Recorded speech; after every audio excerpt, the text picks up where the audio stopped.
the fuck happened?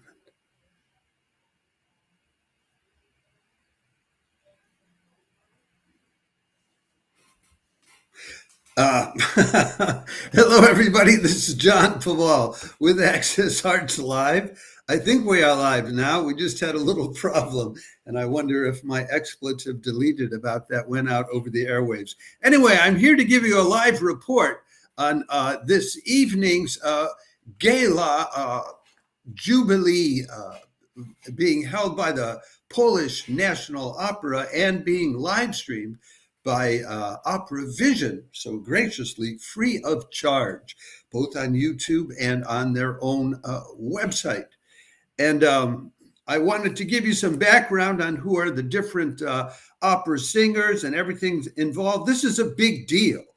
They've got 4 of their top opera singers who have all established themselves on the international opera scene. They're bringing in, that's the Polish National Opera Orchestra, the chorus of the Polish National Opera, a children's chorus, and the Polish National Ballet. So if you love opera and ballet, this will be a lovely evening to tune into. I want to tell you a little bit about each of the singers that you will be able to enjoy if you do tune into this. Let me just make sure that everybody is online now. Yes. And let me move on to it. Before I say anything else, let me remind you, wherever you're watching this, do follow and or subscribe to Access Arts Live to make sure you get our more than 1,000 live links to live performances like this in this year. We are on Facebook, YouTube, X, TikTok, Instagram, Threads, and LinkedIn. But the best places to subscribe are on Facebook and YouTube.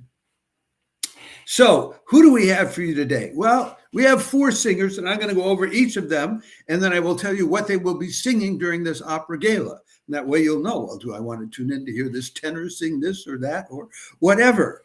First up, I want to talk to you about Andrzej Filonczyk, the baritone, partly because his name pops out for me because if you were following Access Arts Live, then you would have known and maybe tuned into the Detroit Symphony Orchestra's live stream of the Carmina Burana earlier this month, in which Yadar Bignamini brought him in to sing with a couple of other top international opera singers for that occasion. And you would already know what he was. There's so much of this live streaming going on, and if you tune into all of them, you'll just become just thoroughly cultivated in the performing arts.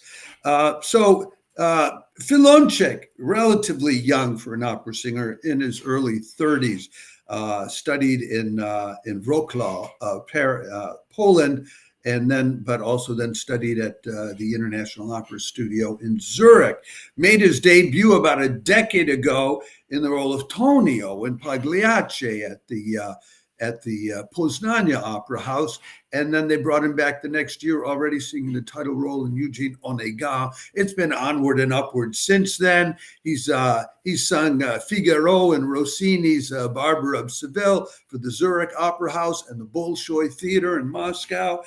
Sang Guglielmo Cecil and Marie Stuart in Zurich as well. He's sung Silvio in Pagliacci at the Teatro Regio di Turin, which often live streams through opera streaming, and we tell you about it whenever it does, and at Covent Garden with the Royal Opera House. Marcello in La Boheme with the Canadian Opera Company, and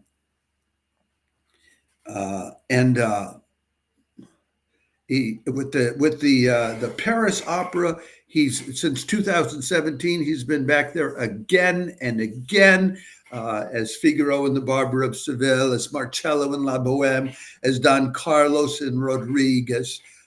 He's been singing the title role in Don Giovanni recently in Vienna and Naples and Berlin. He made his house debut with the Vienna State Opera House with that, and has also sung the role of Figaro there at the State Opera House. He was singing Belcourt at the Bavarian State Opera in Munich, Lord Cecil at the Teatro Real in Madrid, etc. This guy is the cat's meow these days. He'll be singing two pieces. One, he'll be singing Largo al Factotum from Rossini's Barber of Seville, and then he'll sing a duet with the soprano, who I'll get to in a bit later, Alexandra Kurzak, Lacidarum la mano from Don Giovanni by Mozart. Next, you'll hear from Piotr Buzebski, who's a regular at the Met, at the Zurich Opera House, at the especially and the Semperoper Dresden. They like him a lot. He's sung Alfredo and La Traviata, Narabut and Salome and Tamino and the Magic Flute at the New York Met. He's done Edgardo in Lucia di Lammermoor at the Zurich Opera House.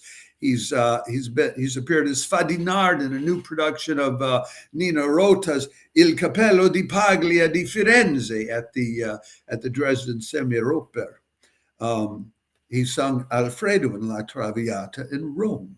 The Duke of Mantua in Rigoletto at the Leipzig Opera House, and the Prince in a new production of Rusalka for the Capitol Theater in Toulouse. And he's sung with the San Diego Opera too. So he'll be singing Shumia Diodli. That's from Halka by Moniuszko, who is one of the great names in Polish opera, and Opera Vision live streamed a performance of by the Polish National Opera of Moniuszko's The Haunted Manor earlier this year, which you would also know about if you tuned in to Access Arts Live.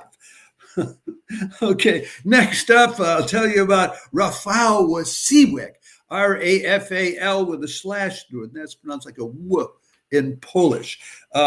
He's a experienced guy. They really love him at the Bolshoi. They got a page for him at the Bolshoi in which they speak very highly of him as a Verdi specialist.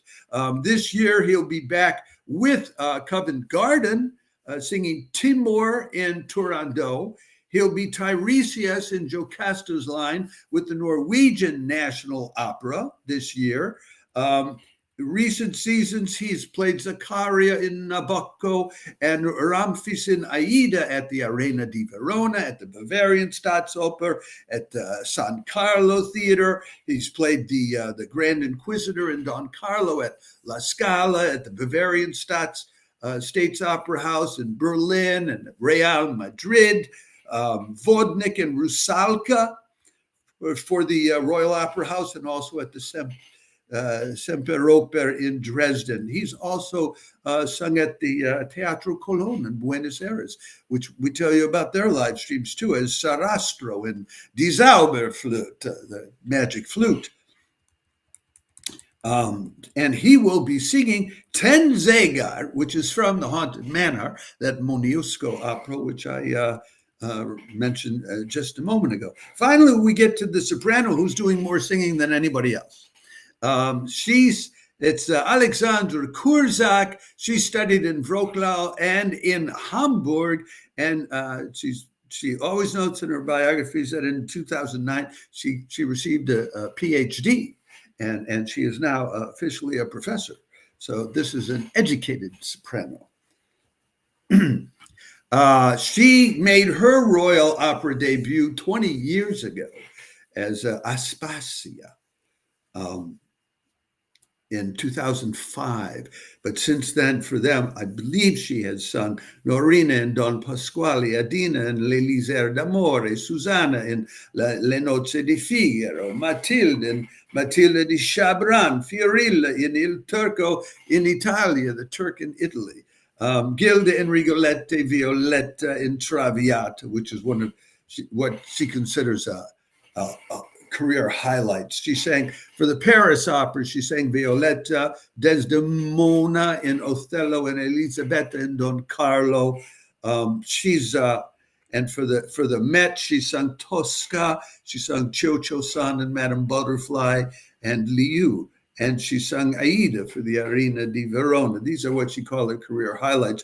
The Polish government gave her a gold medal for merit to culture in 2018, and she's recorded with Decca, Sony Classical, and Deutsche Grammophon, Warner, and Aparte. This year, she's at the Royal Opera. She was just there in September, October, singing the title role of Tosca, alternating with Anna Netrebko and Aylin Perez. So that's who she's classified up there with by the Royal Opera House. And and she'll be singing Un bel di vedremo from Madame Butterfly. She'll be singing Visa d'arte from Tosca, of course, because she's just been doing that role. And then she'll do the duet that I mentioned before, La ci darum la mano from Mozart's Don Giovanni, with Andrei Filonchek, the baritone, also on the program. For those of you who are ballet lovers, there are several ballet interludes that are going to be done. They'll be doing dances from another opera by Moniuszko called Halka, some work by Balanchine, and they will finish off with what else? For a Polish gala, a mazurka. So that's what's in store for you. And then the children's chorus will be doing some singing, and the Paris Opera Chorus will be singing some chorales. It looks like a lovely evening for you to enjoy. If you're an opera lover, now you know who's singing what, and do you want to tune them in? But and as I say, if you've been following Access Arts Live, you have heard and seen some of these singers already in the past year in other live streams. And so I will encourage you once again, before I sign off here, if you love opera, if you love ballet, or if you love classical music and the performing arts in general, do follow and or subscribe to Access Arts Live. Do yourself a favor and subscribe wherever we are. We recommend Facebook or YouTube because like if you're watching on X right now, or on Instagram, or on TikTok, you're not seeing you don't get all the pictures that I put up, and you don't get the list of all of the performances and the live links. You'll only get that in a follow-up recording that I put up later on. If you want to have everything in hand while I'm doing my live streams, the best places are YouTube and Facebook. But we're also on X, TikTok, Instagram, Threads, and LinkedIn. We're wherever you are, because we want it to be as easy as possible for you to find us wherever you hang out most of the time. Just look up our stuff, click, and go and enjoy. It's as easy as that. And there's over 1,000 live streams of live performances like this going on each year. Why in heaven's name would you want to miss out on them? I'll say ciao for now. I'll probably be back with tomorrow on Sunday, another live stream for the Sunday live stream action.